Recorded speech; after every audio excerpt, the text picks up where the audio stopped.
E aí, bagunceira? Remealuda? Ô, remealuda? Tem que parar de chover, né? Pra nós sair, né, filha? E aí, galera? Vocês estão bem? Eu sou o Matheus, pra quem ainda não me conhece aí. Sigo uma filosofia que é só mais um dia, que cada dia é um dia, independente se o dia tá ruim, chuvoso, igual hoje tá. É só mais um dia. Amanhã a gente tá aí pronto para viver outro, se Deus quiser, se Deus permitir também. Então seja grato por ter acordado mais um dia, por poder estar vendo isso aqui, escutando, enfim. Só seja grato, tá ligado? Tem muita gente que queria estar fazendo muitas coisas que você faz, mas você não dá a mínima para isso. Então comece a valorizar mais as pequenas coisas. E depois de começar com essa pancada, eu quero perguntar para vocês o primeiro vídeo que eu de fato mesmo queria fazer nesse canal aqui, mas eu precisava pesquisar mais, entender mais e investir um pouco mais também. Consegui comprar um microfonezinho, então espero que os áudios melhorem. A partir de agora, até os próximos rolês que eu fizer mesmo no mato, onde eu quero falar um pouco mais, conversar um pouco mais com vocês, que essa sempre foi a ideia desse canal aqui. Espero que a qualidade melhore e basicamente, como eu já mostrei acho que no primeiro vídeo que tem aí, eu tenho um caderninho do Einstein, não, tá lá na mochila, que eu escrevia várias e várias ideias que eu tinha e com essa nova criação aqui, com essa nova empolgação minha de querer criar mais, de não só escrever, mas de fato falar mais, passar mais esse conteúdo adiante, eu peguei um novo caderninho e onde todas as ideias que eu tenho pra vídeo, qualquer coisa que passa assim, tá ligado? Em vez de só passar por aqui e ir embora, eu deixo, armazeno, escrevo pra depois vir pra cá gravar. E o primeiro vídeo é: o que é a vida? Igual tá no título aí. É uma pergunta mesmo pra você. Antes de qualquer coisa, para aí, comenta um pouquinho aí, escreve nos comentários pra você o que é a vida. Ou melhor, uma palavra que defina a vida pra você. E mais pra frente eu vou dizer qual é a minha. Mas antes de tudo, eu recentemente li um livro chamado Em Busca de Nós Mesmos, do professores, né? Clóvis de Barros e Pedro Calabres. Que eu amo falar calabreso, mas enfim. O livro, ele... Ah, não, tá aqui não. Eu emprestei pro meu irmão. Inclusive, doidão, tem, sei lá, 2, 3 meses que esse livro tá com você aí, vamos mexer, hein? Vamos mexer, que eu quero ler ele de novo. É muito bom, velho. Basicamente, o livro é uma conversa dos dois professores ali, onde eles apresentam pra gente algumas ideias filosóficas antigas, alguns conceitos mais atuais, com o Pedro. E logo no começo, o Pedro, né, ele diz pra gente assim, que a palavra que define o mundo, pra ele, é construção. E aí, por que construção? Basicamente, ele explica que o nosso cérebro, ele realiza um complexo processo de construção de realidade, que percebe. E aí, essa palavra que percebe, na época, me pegou muito, porque eu fiquei, tá, mas por que percebe? E aí eu entendi que, por mais que exista um único mundo, onde eu, você que está assistindo e qualquer outro viva, a gente vive em um mundo só.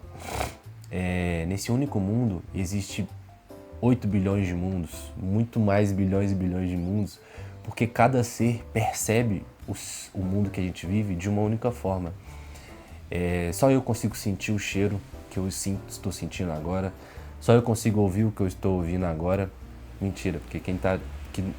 Enfim, como eu disse, né, a gente tem os 5 sentidos ali que a gente consegue ver, a gente consegue ouvir, sentir o cheiro, sentir o gosto, né, quentinho, tá? Véi, é bizarro, mas é real. Mas é real pra mim. E é isso que é o mais doido. Porque, tipo assim, o nosso cérebro, ele não absorve o mundo como se fosse uma esponja, tá ligado? Que absorve toda aquela água. Ele não armazena as coisas como um telefone. Ele simplesmente constrói tudo isso aqui. Tudo isso que a gente vê, imagina, sente e tudo mais, é tudo construído na nossa cabeça. É muito doido. E eu acho muito engraçado quando a gente vê aquelas pessoas que acham que são donas da verdade, sabe? porque a única opinião que importa é a delas e só elas estão certas, não tem como discutir, não tem como você falar outra coisa com essa pessoa para ela, de fato, ter um diálogo, sabe? Não funciona, não casa as ideias. Eu acho tão bizarro, porque essa opinião que ela dá sobre, com tanta firmeza sobre aquilo, é a opinião dela, com base nos princípios, nas vivências, nas crenças dela. O mundo que ela vive é só o mundo dela. Eu não consigo viver o mundo dela, porque eu não consigo perceber o mundo com o corpo dela, entende? Dá pra compreender? É bizarro, velho. Ai, ai. Basicamente, rapaziada, a sua opinião é a sua percepção do seu mundo. Tipo assim, independente de qualquer coisa que você falar, eu posso pensar totalmente diferente, a minha opinião pode ser totalmente diferente. E isso é com base nas minhas crenças, nas minhas vivências, nas minhas experiências que eu vivi neste mundo. Entende? Não adianta você falar que a única opinião que importa é a sua, que a única opinião certa é a sua. O que é certo, o que é errado? Isso é papo para outro vídeo também. Mas é muito doido, né? Pensar nisso, que existem pessoas até hoje que falam que, nossa, só isso que importa, só eu que estou certo e tudo mais. Antigamente tinha um filósofo que falava que o John Locke, para ser mais exato, ele falava que a gente nascia como uma tábula rasa, como se fosse isso aqui, ó, uma folha em branco. E à medida que a gente vai crescendo, vai evoluindo, com base nas nossas vivências ali, na cultura, no meio que a gente está inserido, a gente vai começando a preencher nosso caderninho, nossa folha em branco, até que um dia ela esteja toda preenchida assim, ó. E vai preenchendo à medida que o ano vai passando. Só que recentemente eu vi um podcast, eu acho, do Wesley, esqueci o professor que era, mas enfim. O professor falou que a gente, por mais que a gente nasça e consiga evoluir ali, vivendo, aprendendo, preenchendo nossa folha em branco, a gente nasce com os tracinhos genéticos, sabe? Pode ser do seu pai, pode ser do seu avô, da sua mãe, da sua avó, de qualquer pessoa que seja da sua família, das suas gerações. E esses traços genéticos, ele vem enraizado na gente como um esboço ali, sabe? Então a gente já não nasce tanto uma folha em branco assim. Às vezes você pode ter nascido com uma tendência a ser mais agressivo, às vezes você pode ter nascido com uma tendência de ser mais criativo. Cada um puxou esses traços genéticos assim e leva com você pra sua vida mesmo, sabe? Sim, se a gente nascesse mesmo como uma tábua rasa, uma folha em branco, você entende que não faz sentido a gente ter pai e mãe? E era muito mais fácil a gente ter vindo das cegonhas e simplesmente ser soltado ali no mundo pra viver? Porque se a gente não tem traço genético do nosso pai e da nossa mãe, e a gente só fosse uma folha em branco, não tinha por que ter pai, mãe, vô, tio, não sei o quê. Era simplesmente uma cegonha vinha e jogava a gente ali naquela cultura ali, naquele mundo, naquele povoado, e a gente vivia, crescia, evoluía, e é isso, fé. Mas não, pô, não faz sentido, entendeu? A gente tem que ter uns traços genéticos ali, a gente tem que seguir mais para um lado, não para o outro, sem muito saber porquê, mas sabendo, sabe? É bizarro pensar nisso, eu não consigo assimilar muito isso ainda não. Mas aí, deixa eu para você refletir também. Minha mãe, um tempo atrás, chegou para mim e falou assim: nossa, Matheus, mas você mudou muito.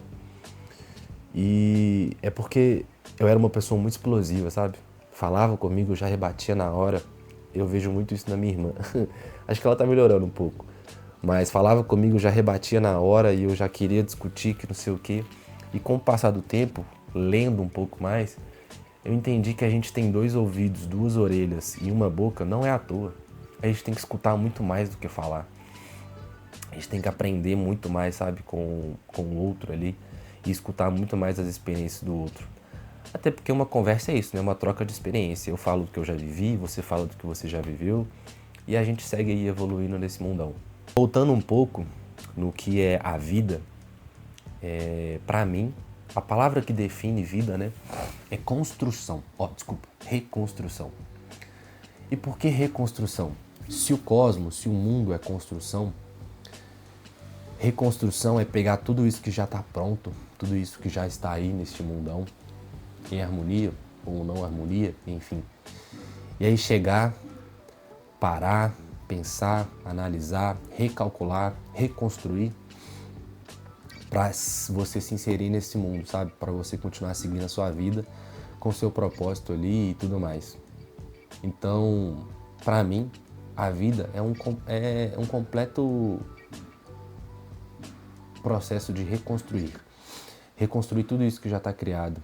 Pegar toda essa crença, toda essa informação que chega para nós e analisar se vale a pena mesmo seguir nisso aí ou se vale a pena recalcular a rota e seguir de um outro jeito, tá ligado? Viver é muito mais